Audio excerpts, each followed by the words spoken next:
नारायण सिंह 1857 की लड़ाई लड़ने वाले छत्तीसगढ़ के प्रथम शहीद के तौर पर जाने जाते हैं। वीर नारायण सिंह का जन्म छत्तीसगढ़ के सोनाखान में 1795 में एक जमींदार परिवार में हुआ था। इनका नाम राम राय था। इनके पूर्वजों के पास 300 गांवों की जमींदारी थी। ये बिजवार जनजाति से ताल्लुक रखते थे। पिता की मौत के बाद 35 साल की आयु में वीर नारायण सिंह जमींदार बने। उनका स्थानीय लोगों से अटूट लगाव था। 1856 में इस इलाके में भीषण अकाल पड़ा। भूख से जनता का बुरा हाल था।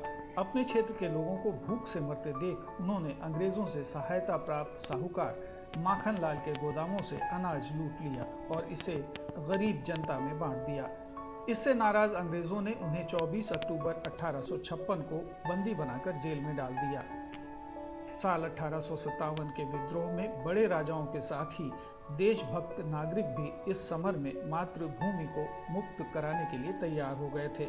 शायद यही कारण था कि 28 अगस्त 1857 को ब्रिटिश सेना में कार्यरत भारतीयों ने वीर नारायण सिंह को जेल से मुक्त करवा लिया और अपना नेता मान लिया। जन समर्थन पाने के बाद उन्होंने 500 लोगों की एक बंदूकधारी सेना बनाई जो अंग्रेजों के विरुद्ध संग्राम कर सके।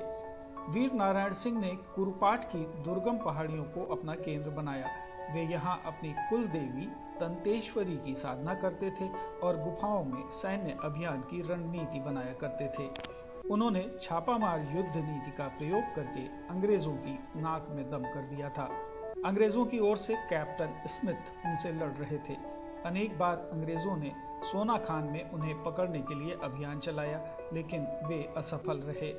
जब अंग्रेजों के प्रयासों का कुछ भी परिणाम नहीं निकला तो उन्होंने वीर नारायण सिंह की दुखती रग पर आघात किया और वो थी उनकी प्रिय जनता। अंग्रेज जब वीर नारायण सिंह से लड़ नहीं पाए तो उन्होंने स्थानीय लोगों के घरों को जलाकर और उन पर तरह तरह के अत्याचार करके अपना बदला लेना शुरू किया। अंग्रेजों द्वारा हुए अत्याचारों से जो तबाही हुई उससे आहत होकर वीर नारायण सिंह ने अंग्रेजों के सामने आत्मसमर्पण कर दिया। उनके आत्मसमर्पण का मूल उद्देश्य ये था कि गरीब जनता को नुकसान नहीं पहुंचे। ये युद्ध उनके और अंग्रेजों के बीच है तो इसका भुगतान उनके समर्थक गरीब लोग क्यों करें। 10 दिसंबर 1857 को रायपुर में अंग्रेजों ने उन्हें सार्वजनिक रूप से फांसी दी।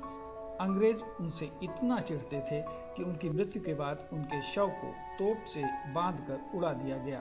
जिस जगह पर वीर नारायण सिंह को फांसी दी गई थी उस स्थान को वर्तमान में जय स्तंभ चौक के नाम से जाना जाता है। वीर नारायण सिंह को सम्मान देने के लिए साल 1987 में इनकी 130वीं बरसी पर भारत सरकार ने 60 पैसे का डाक टिकट भी जारी किया। आदिवासियों के उत्थान के लिए छत्तीसगढ़ सरकार हर साल शहीद वीर नारायण सिंह सम्मान भी देती है। रायपुर में देश के दूसरे सबसे बड़े स्टेडियम का नाम भी शहीद वीर नारायण सिंह स्टेडियम रखा गया है। ब्यूरो रिपोर्ट, दूरदर्शन समाचार, पटना।